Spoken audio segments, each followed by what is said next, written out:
See, what happens is generally people are in cubicles and they all have their own computers and everything, and you think they're working, but 9 out of 10 times it's a LAN party. You get World of Warcraft going or something, and the headsets are on. It looks like they're in Teams calls. They ain't talking to anyone. They're playing games. I used to play World of Warcraft, but why did I stop?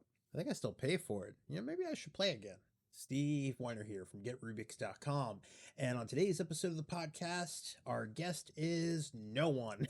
So what I'm going to do is over the past 2 weeks, as more folks are watching this, I'm getting a lot of questions, both in YouTube and the Discord and emailed to me, related to different videos, especially the last few. So I wanted to take a moment and kind of just take an episode to answer the questions. Not that I'm not answering online, but sometimes, you got to talk about stuff and explain it. You can't get it all across in text. That's what we're going to do today. No, if I play World of Warcraft, I'm going to, play by myself. I'm not having a LAN party or, well, not that you need a LAN party anymore. Just don't worry about what I'm doing.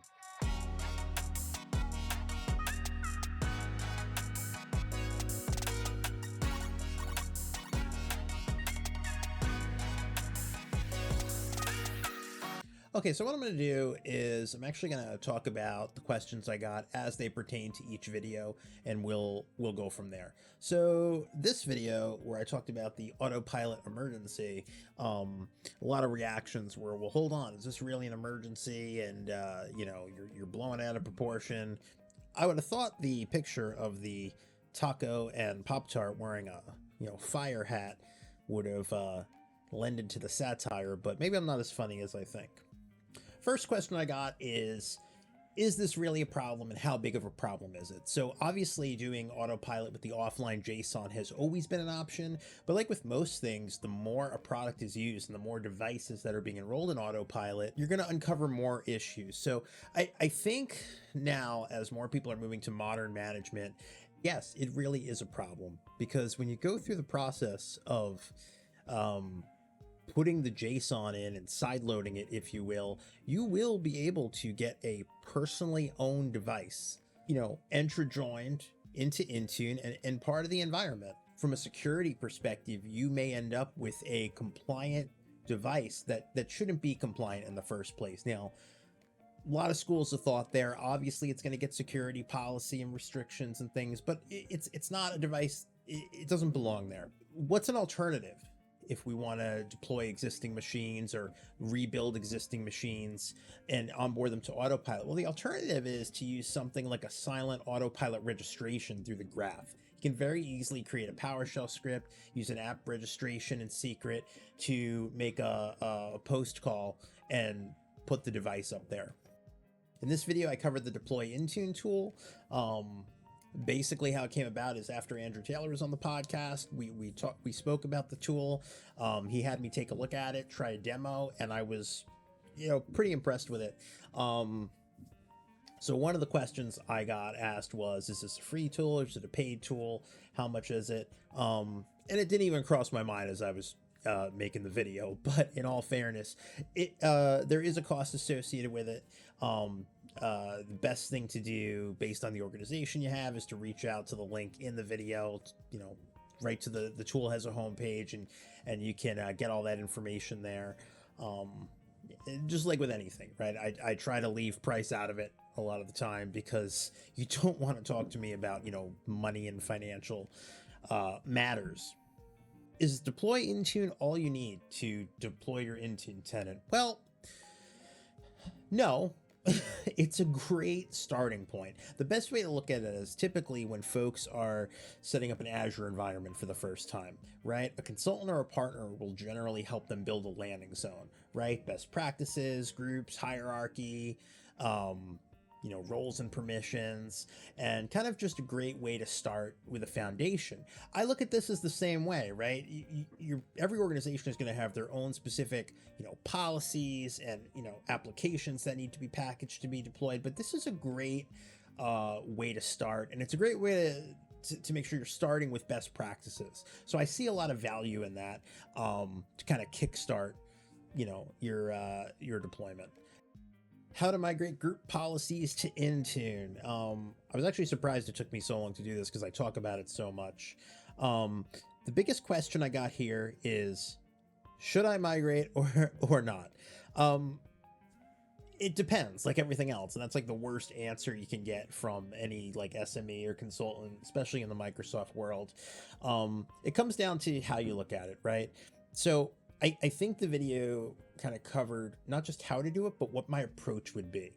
I think it's best, if you can, to remember that your policies are not there to be policies. They are there to achieve something.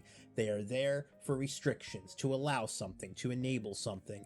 They are not there just to have them. So if you within your organization can understand what the posture of the device needs to be, there's no reason you can't start fresh and just make new Intune profiles, settings catalog, baselines, and have a fresh start.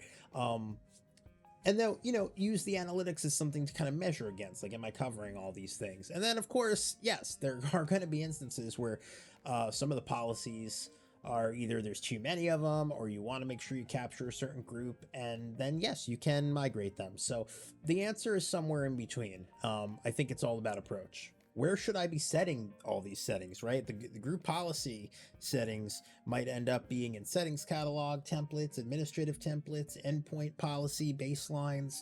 There's not a good answer to this. I think ultimately what most folks will tell you is start with the settings catalog because it has everything you need. My only problem there are sometimes in the settings catalog, the system could allow you to maybe, it gives you a choice. Do you want to pick everything under BitLocker or just a few settings? And if you don't pick everything, you might miss something critical that one setting needs. So I would say either make sure you're choosing everything, or honestly, it's not a bad idea to still use the templates. They're there. They include mostly everything you'll need, and at least until you get more acclimated if you're new to Intune. So, that's what I would say. How to create enhanced Intune reports. I love this article when it came out in 2021, I think, and I just love the mechanics of it, the way it combined the remediation with the log analytics to give you real reporting. So just decided to share it. So the questions I got here are, how much better is this than what's available in Intune today? Obviously, this solution first came out in 2021. It's 2024 now. Has Intune gotten that much better?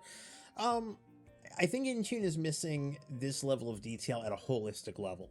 So when I showed, the disk health, how much free space, what apps a certain device has, you can absolutely get that by going through your devices and exploring each one. However, is there one place where you can go look at that holistically and just kind of navigate through it very quickly? And I think the answer is still no right there. There are new things coming with Intune. Obviously, you got the enhanced analytics that's in the suite. You have device query, but I think for the time being, it's a great option if you're looking for a holistic viewpoint. So yeah, in my opinion, obviously, if you're happy with what's in Intune, then just use what's in Intune, right? Everyone always knocks on the reporting. I don't think it's bad. I think it's just not for everybody. So, Copilot for Intune. So with this one, I just want to kind of talk about how it came about, right? I was really interested to try it, and that's literally what it was. I probably went through it 20 minutes before I shot the video. That includes setting it up. So a lot of it was my first reaction to it. I didn't see it before. Number one question is, who is going to use this for this price or this cost? Here's the thing, right? And I struggle with this when I first got into, IT consulting and working with large companies. The perspective of money is very different from the individual to an organization. When I first heard someone might spend, $100,000 a year on a piece of software, I'm thinking that's insane. But I'm not a large corporation. I am a person. So if you do the math, running the security Copilot, at the minimum for Intune is something like $2,800 a month. Let's say it's $36,000 a year. Yeah, that's a lot of money. I think from what I can tell in the conversations I'm having with customers, I think what it can do is it can enhance the admin experience. So not for everyone, but let's say you have a situation where organization with maybe one solid Intune resources and then some other resources who are more junior to the platform or their help desk. And by enabling this, you're now in a situation where you can get information about Intune and what these policies are as you're interacting with them very quickly, right? In no way do I see somebody replacing a human for $36,000 a year, because it's just not, at least now, it's not there yet. I look at it like this. When I'm in Intune, because I do it too, I'm looking at a group of policies or some settings and I'm not 100% sure what the implication is going to be or what they mean. So I have to stop what I'm doing, open another browser tab, Google, what does this do? Look at all the results I get back, try to find the explanation, and then from there determine which one kind of makes sense to me based on my context. And then from there, I got to then see, well, what experience, like, you know, what's the impact going to be? And if I don't know the impact, Google some more, you know? So right there, not to say like, you know, I would be replaced doing that. I'm going to be more efficient because I'm going to be able to, within Intune, as I'm setting these policies, have this like real-time conversation with it and saying, well, what's this do? What'll happen if I do this?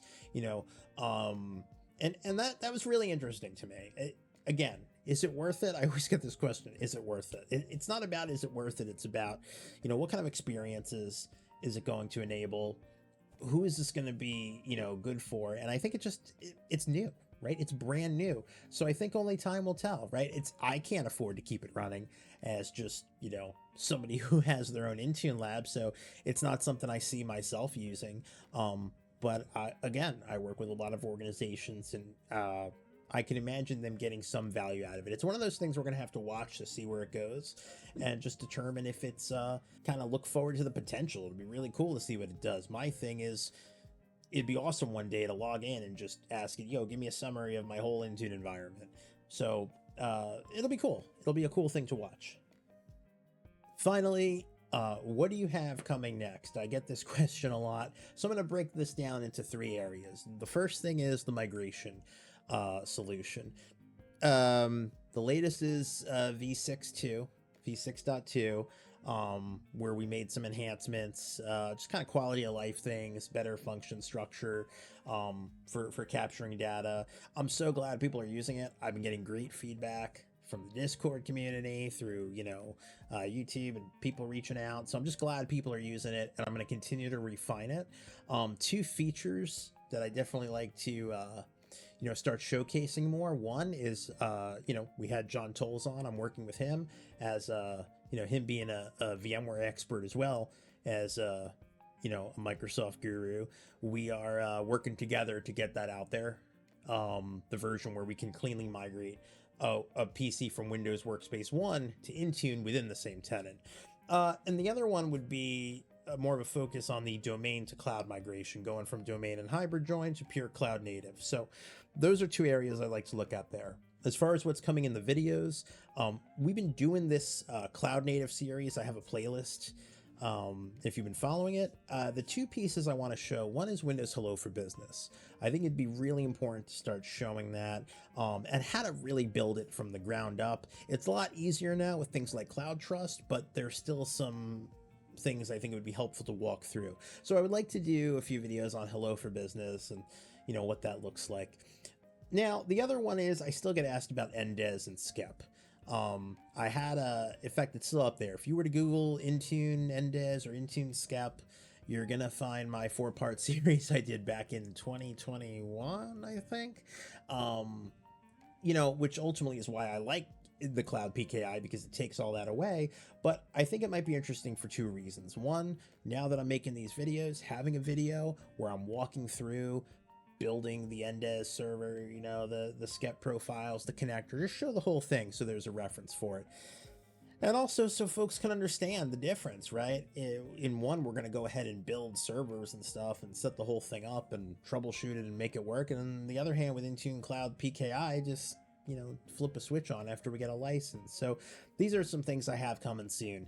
I'm going to try to get content out next week. It will probably, at least one or two of them are actually going to be from Redmond. I'm spending a week out there at Microsoft next week, so I'm looking forward to that, learn some cool stuff. And if there's anything you want to see me kind of go through or make a video of, there's a recommendations channel in the Discord. So hop in there and put your idea in there. I don't cover everything, right? There's only so much time, but I have gotten some good ideas in there. And if enough folks want it, I end up turning it into a video. So if there's something you want to see, please do put it in there. And we'll be seeing you.